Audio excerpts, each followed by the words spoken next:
लगातार घर की डोरबेल बजती जा रही थी। तभी अनुपमा बोली, अरे आ रहे हैं, जरा तो सब्र करो। अनुपमा ने कहा, मेघना, इशिका, कहाँ हो सब? बाहर से तेज आवाज में भास्कर आवाज लगा रहा था। अपने चाचा जी की तेज आवाज सुनकर इशिका, मेघना डर के मारे सहम कर अंदर कमरे में जा घुसी। इशिका, मेघना की माँ अनुपमा ने साड़ी के पल्लू से हाथ पोंछते हुए दरवाजा खोला। साड़ी के पल्लू से सिर ढकते हुए अनुपमा बोली, भाई साहब, कैसे आना हुआ? तुम लोग बिरादरी में हमारे खानदान के थुथु कराने पर क्यों तुले हुए हो? भास्कर गुस्से से बोला। ऐसा क्या कर दिया मैंने या मेरी बेटियों ने? अनुपमा ने आत्मविश्वास के साथ कहा। मुझसे पूछ रही हो क्या किया मैंने और मेरी बेटियों ने? कल मैंने इशिका को अपने टू व्हीलर में जोमेटो की ड्रेस पहने खाने की डिलीवरी करते हुए देखा। इतना ही नहीं, कल हमारे बेटे तन्मय ने भी तुम्हारी छोटी बेटी को पेट्रोल पंप में पेट्रोल डीजल की फिलिंग करते हुए देखा। अब यही दिन देखने को बाकी रह गया था क्या? हमारे खानदान की बेटियां अब ये सब काम करेंगी? तुम तो टिफिन सर्विस का काम करके पहले ही हमारी नाक कटवा चुकी हो। इससे भी दिल नहीं भरा जो अपनी दोनों बेटियों को ऐसे कामों में लगा दिया? आज के आज दोनों बेटियों का काम छुड़वाइए, नहीं तो मुझसे बुरा कोई नहीं होगा। गौतम ने बिस्तर क्या पकड़ा, तुम माँ बेटियां अपनी मनमर्जी चलाने लगी। पूरे रिश्तेदारों में हमारी जग हंसाई हो रही है। भास्कर जी जोर जोर से चिल्लाते हुए बोले। अनुपमा के पति गौतम का अस्पताल में इलाज चल रहा है। साल भर पहले गौतम की दोनों किडनी फेल होने का पता चला तो पूरा परिवार सदमे में आ गया। हंसता खेलता खुशहाल परिवार था अनुपमा का। इतना समझदार, प्यार करने वाला पति, दो प्यारी बेटियां इशिका और मेघना।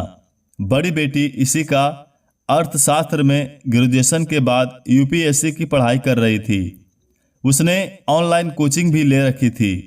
छोटी बेटी मेघना सीए की एंट्रेंस एग्जाम पास करके आगे की ऑनलाइन कोचिंग के माध्यम से पढ़ाई कर रही थी। हर माता पिता की तरह अनुपमा और गौतम का सपना था कि उनकी दोनों बेटियां पढ़ लिख कर काबिल बने, आत्मनिर्भर बने। इसके लिए पति पत्नी हर संभव प्रयास करते। गौतम पेशे से फोटोग्राफर था। उसका किराए का एक फोटो स्टूडियो था।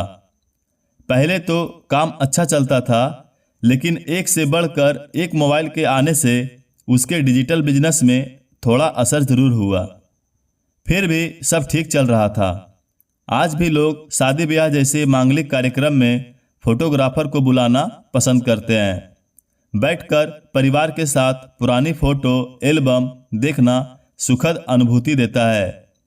पहले गौतम अपने परिवार के साथ अपने पुश्तैनी घर में रहता था। उसके पिता का किराना स्टोर था जो अब उसका भाई भास्कर चलाता था, जहां रोज की जरूरत का सामान भी रखा जाता था। भास्कर दुकान में थोड़े मुनाफे के लिए खाद्य सामग्री में मिलावट किया करता था। दाल, अनाज, मसाले, तेल सब में मिलावट करता था। उसकी दुकान में बस्ती के निम्न वर्ग के लोग खुले सामान लेने भी आते थे। 14 दिन की बासी ब्रेड को एक दिन की ही बताकर बेचता था। गौतम बीकॉम करने के बाद नौकरी की तलाश करने लगा, लेकिन उसे कहीं अच्छी नौकरी नहीं मिल पा रही थी।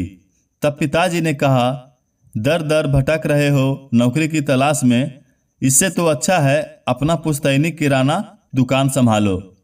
दोनों भाई मिलकर व्यापार को बड़ा करो। गौतम भाई भास्कर के साथ दुकान संभालने लगा। थोड़े ही दिनों में उसे पता चल गया कि उसका पिता समान बड़ा भाई थोड़े से पैसों के लालच में लोगों की सेहत के साथ खिलवाड़ कर रहा है। उसने भास्कर को रोकना चाहा। भैया, मुझे आपसे यह उम्मीद नहीं थी। ग्राहक तो भगवान का रूप होते हैं और आप उन्हीं के साथ धोखा कर रहे हैं।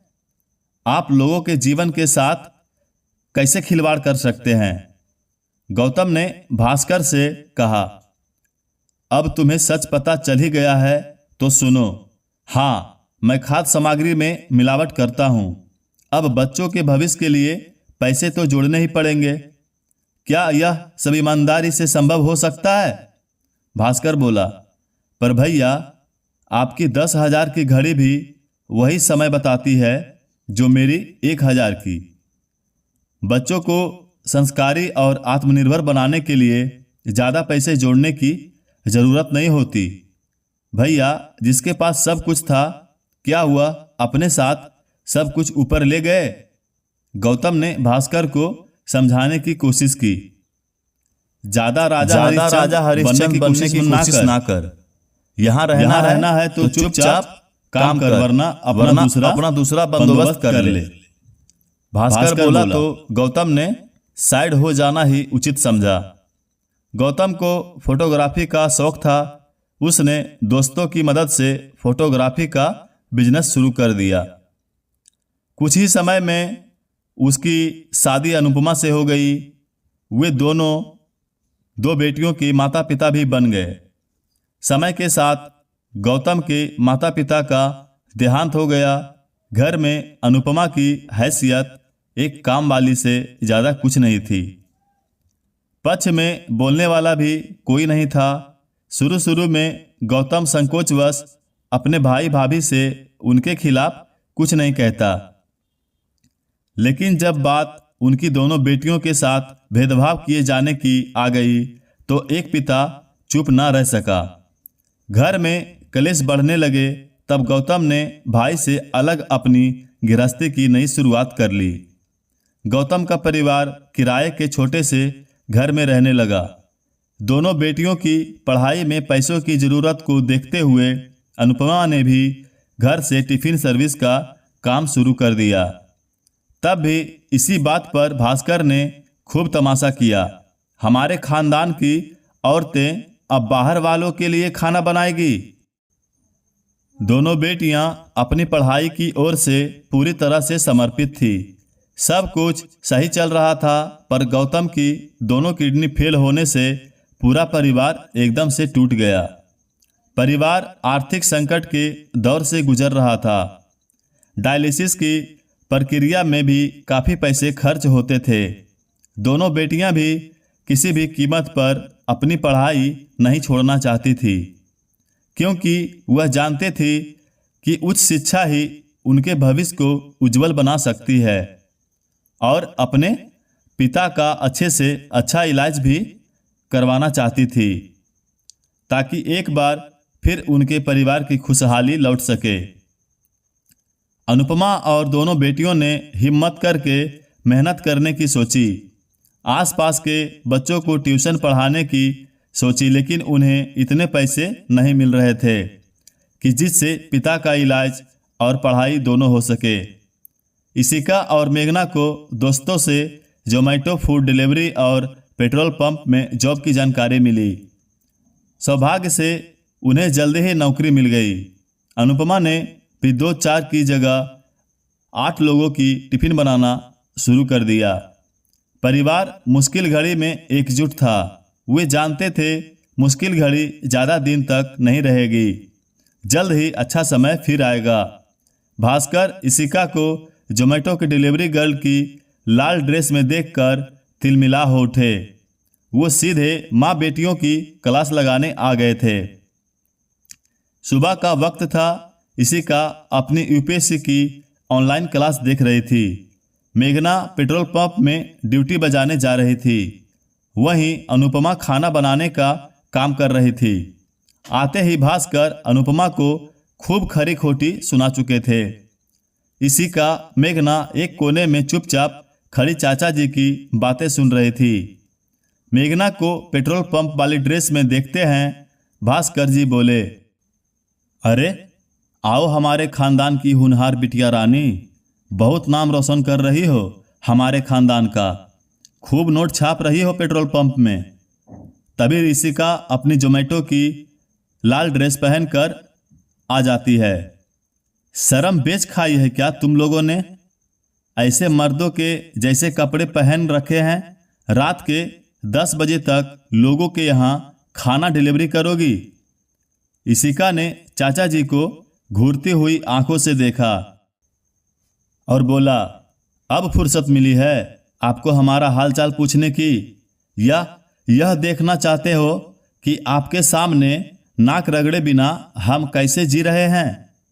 हमारी आर्थिक ज़रूरतों की मदद के लिए कोई भी रिश्तेदार आगे नहीं आया। आपने तो पापा को एक बार हॉस्पिटल में देखकर अपने कर्तव्य की इतिश्री कर ली। पापा का इलाज साल भर से चल रहा है। आप आज आए हैं हालचाल पूछने या खरी खोटी सुनाने? पापा का काम बंद हुआ तो घर में पैसे आने भी बंद हो गए। घर का किराया, पापा का इलाज, राशन पानी, बिजली का बिल, हमारी पढ़ाई, सबके लिए पैसे चाहिए होते हैं। आप तो आए नहीं बड़े भाई की जिम्मेदारी निभाने। अगर आप हमारा घर खर्च, हमारी पढ़ाई की जिम्मेदारी लेते हैं, हर महीने पैसे देते हैं, तो हम यह काम अभी छोड़ देते हैं। मंजूर है आपको? इशिका ने दृढ़ता के साथ प्रश्न किया। भाई साहब, बच्चियां यह काम मजबूरी से कर रही हैं, क्योंकि वे अपने पापा से भी बहुत प्यार करती हैं और अपनी पढ़ाई से भी। आपको हमारी मजबूरियां समझनी चाहिए। यूं आकर समाज की दुहाई देकर उपदेश नहीं देना चाहिए। इस बार अनुपमा बोली। चाचा जी कमज़ोर समझकर अनुपमा और बच्चों के ऊपर धौंस जमाने आए थे, लेकिन यहाँ इशिका ने चाचा जी को उनकी औकात दिखा दी। चाचा जी उल्टे पांव वापस अपना सा मुंह लेकर लौट गए। चाचा जी के जाते ही अनुपमा ने अपनी बहादुर बच्चियों को गले से लगा लिया। बेटा, अपना आत्मविश्वास कभी कमज़ोर ना होने देना। लोग तो बातें बनाने को तैयार रहते हैं, लेकिन आंसू पोंछने कोई नहीं आता। हमें ही मजबूत बनकर एक दूसरे का सहारा बनना होगा, अनुपमा ने कहा। कुछ ही महीनों बाद गम के बादल छट गए। अनुपमा की किडनी गौतम को मैच हो गई। किडनी ट्रांसप्लांट सफल हो जाता है। गौतम स्वस्थ होकर घर आ जाता है। उसे अपनी पत्नी और बेटियों के ऊपर बहुत गर्व होता है कि ऐसी नाजुक परिस्थिति में भी इस फरेबी दुनिया में मजबूती के साथ खड़ी रही। धीरे धीरे गौतम ने फिर से अपना फोटोग्राफी का काम शुरू किया। साथ साथ टिफ़िन सर्विस में भी काम में भी अपनी पत्नी की मदद भी करने लगा। दोस्तों, लोग सिर्फ बातें करते हैं, मदद के नाम पर सब पीछे हो जाते हैं। जिम्मेदारी कोई नहीं उठाना चाहता। इसीलिए आत्मविश्वास के साथ मजबूती से अपने फैसले पर अडिग रहिए, क्योंकि अपने जीवन की नैया आपको ही पार लगानी है। लोग आपको 1 रुपया तक देने नहीं आएंगे। दोस्तों, आपको ये कहानी कैसी लगी हमें कमेंट के माध्यम से अवगत जरूर कराएं।